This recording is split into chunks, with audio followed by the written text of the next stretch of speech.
Good evening guys, ang lulutuin natin ngayon ay ampalaya. Paano ba ang teknik na ang ampalayang niluto mo ay hindi mapait? So ituro ko sa inyo guys. Ginagawa ko to sa mga boss ko. So first, i-blanch natin ang ampalaya guys.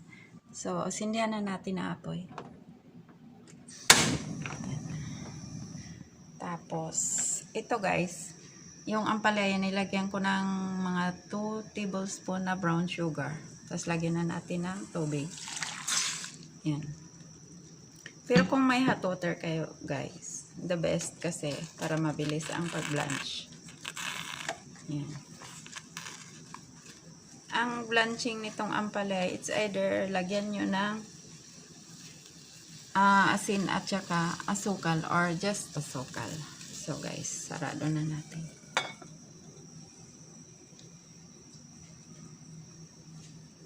Medyo it takes time to blanch the ampalaya kasi ang ginamit natin ay 1 cup water. Kung hot water lang sana, mas mabilis kasi yan ay galing sa gripo, so medyo matagal-tagal. Tsaka pwede namang i-blanch yan sa half cup lang ng water guys. Kaya lang sobrang dami kasi ng ampalaya ko. 3 ampalaya, ayan. Pero pag kayo magluto guys, tansya nyo na lang base sa dami ng itlog. Ang itlog ko nga ngayon ay kulang guys. Kasi ang ginamit ko ay 2 itlog lang. Ang dapat sa ganito kadaming ampalaya guys, mga 4 siya. So, tipid-tipid muna tayo for now. Ang ingredients pala ng ampalaya ko guys ay ampalaya, brown sugar, garlic, beaten egg, whole cream milk or any liquid milk, tapos Nestle cream, tapos brown sugar uli, kunting asin, kapiranggot lang, tapos red onion, mga 2 tablespoon or less, depende sa inyong gusto.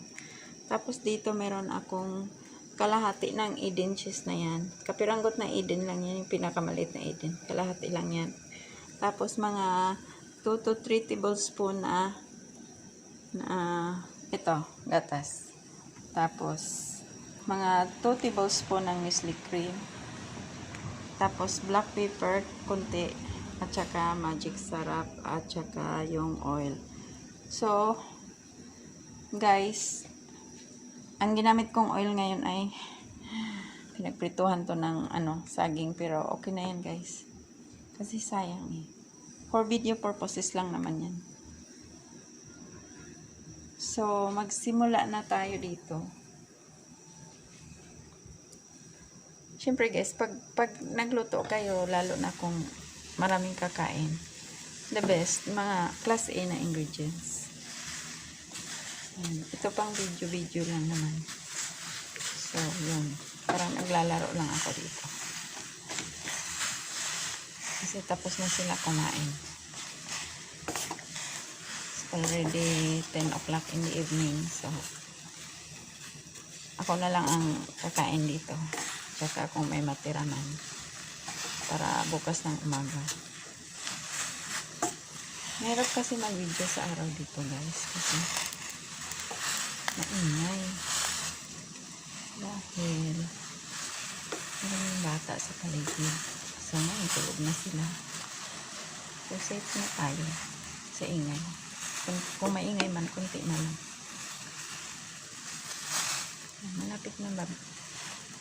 Malapit na ma-blanch guys. Malapit na.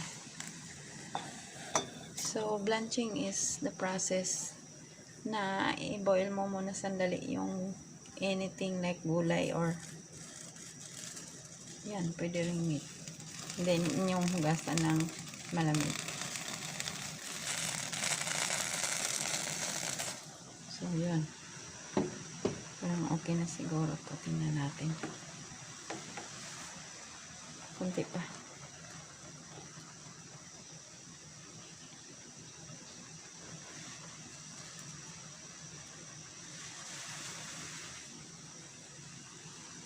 Yan. Takpan nyo lang ng bahagya guys kung mag-blanch kayo, kasi para hindi siya mag-brown. Green pa rin siya.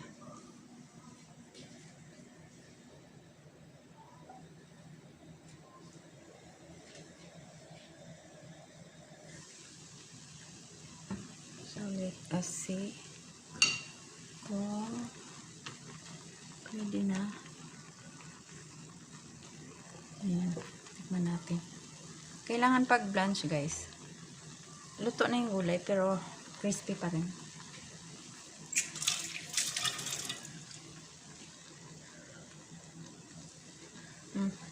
Okay na.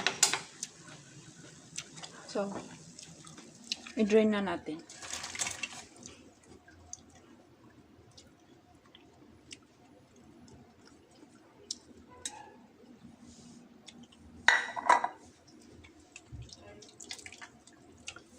So, ang pag-blanch guys, hugasan nyo sa running water. Yan. Para yung pagka-drain niya, hindi mawala. Kumbaga na-stop yung cooking process.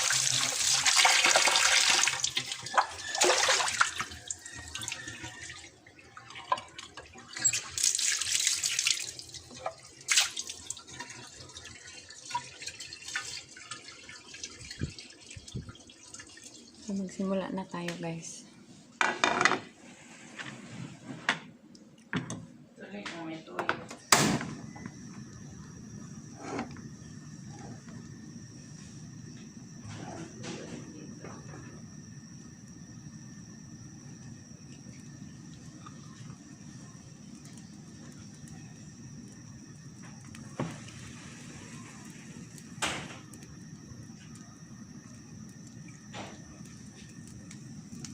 Yan, mainit na guys. Pwede na ilagay ang mantika. Medyo basa pa ng konti, pero okay na yan guys. Para matapos na tayo. Yan. Kapiranggot lang na mantika guys. Kasi lagyan pa natin ng cream. So, siguro mga 2 tablespoon na yan. Tapos lagay na natin ang bawang. It's either bawang or red onion na unahin nyo guys. It's up to you.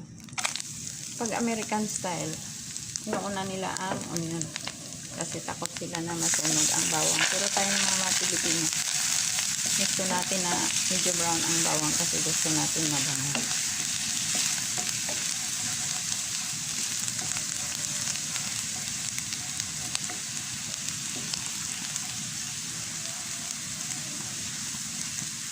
So yan. Tapok na ang bawang. Lagay na natin ang red onion at saka may konting asin.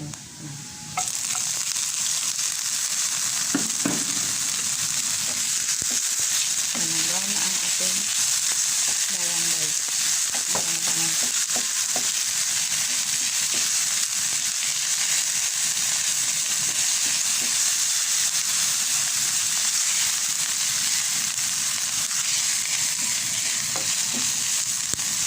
Naanasin na ako.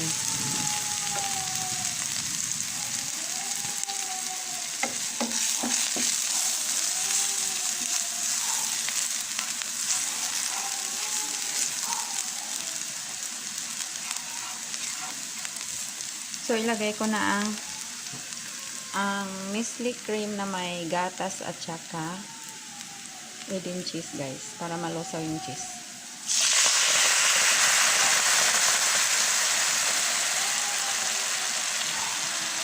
Ingay ng aso guys. Yung aso dyan guys, lumaki siya na katabi niya lagi pusa. Kaya nalilito siya kung kakahol ba siya or gagayahin niya ang ingay ng pusa. So, yan ang ginagawa niya. Minsan gumakaw siya as a dog. Pero mostly, ginagaya niya ang ingay ng pusa. So, next is yung brown sugar guys. Ipapamelt natin dyan. Yan. Kapiranggot lang yan guys. Siguro mga 1 teaspoon. Just to balance. Kasi nga ang palay ang lutuin natin.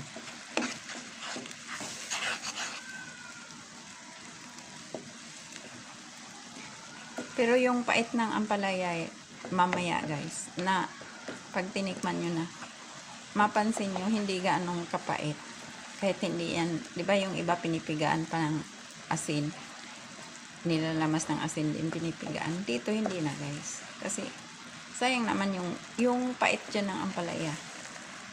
Yan yung pinaka main purpose kaya ginawa ng Diyos yan. Pang balance sa pagkain ng mga diabetic. So, dahil sobrang parat, ay sobrang pait, haluan natin ng ingredients na matatabunan yung pait niya without taking it away. So, yan. Okay na yan siya guys. Lagyan na natin ng paminta. Tsaka konting magic sarap. Yan, magic sarap guys. Ito yung paminta. Ayan, black pepper. So, haluin ko na guys. At tikman na natin. Hinaan ko lang ako eh.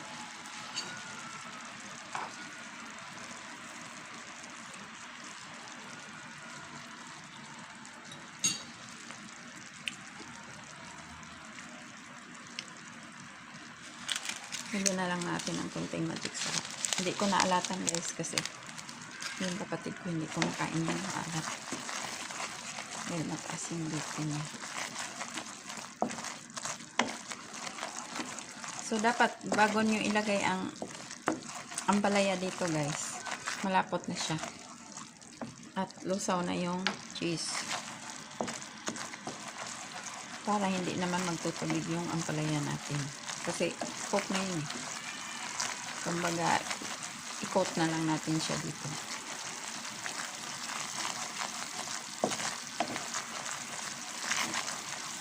Pag ginawa nyo tong recipe na to guys, magugulat kayo.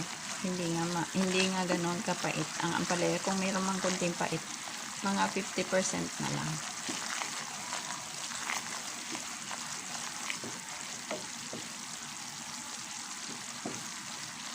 So guys, ilagay na natin ang ampalaya.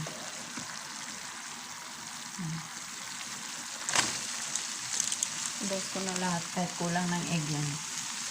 Kulang ng egg ko guys. Dapat pag ganito kadami ampalaya ang egg nyo ay mangingibabaw. Dapat 4 para attractive. Pero dahil nakalimutan ko yung 2 egg, nakakaya naman, sige lang kahit minsan sa kapatid ko guys. Kaya hindi na kaya nirang kakakaya asawa niya. Diba? So kung sabihin na may trabaho ng kapatid niya, hindi ka pwedeng umasa dyan. Hindi nakakaya, baka ano sabihin ng asawa niya. So mabait naman yung si kuya. Pinatulong yan sa hindi tandaan natin. Pero kaya lang, siyempre maya naman tayo, baka masabihan tayo na ng mga pitbahay na nanluto kasi ingredients ka. So, yun. Pagpipin lang muna ako sa ingredients ng guys. Ilang araw, hindi bongga din tayo.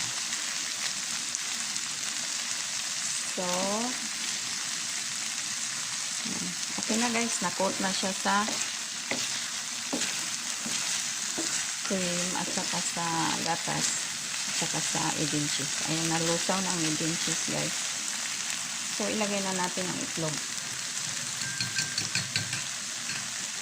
Lagay na natin ang itlog guys.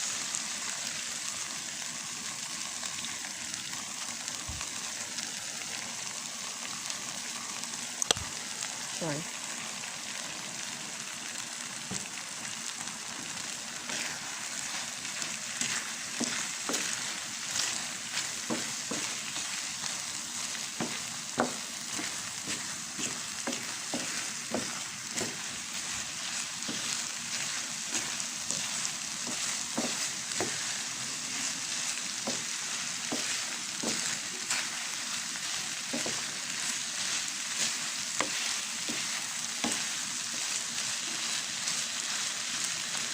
Kaya nangangapit bahay ako ng luto dito guys. Kasi ang luwag ng space. Tapos, yan, 2 ang lababo dito guys. Lababo dito sa gilid. May lababo din doon sa dulo. So, ang dali-daling gumalaw.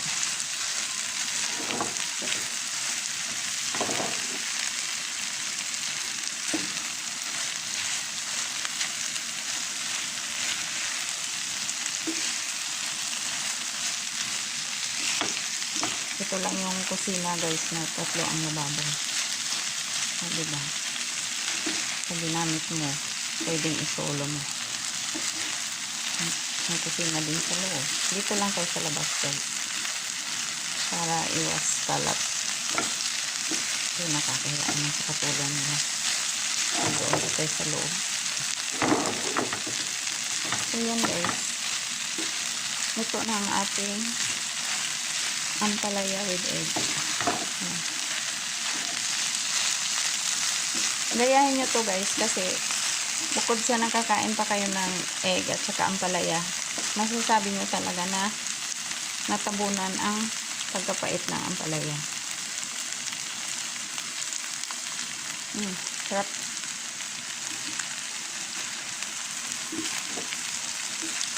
Nagawa ko tong technique na to guys kasi dati may pinagyayahan ako, ayaw kumain ng ampalaya.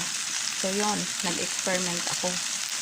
At simula nun, nagustuhan niya ang ampalaya kasi hindi na ganun kapait. So thank you so much guys for watching.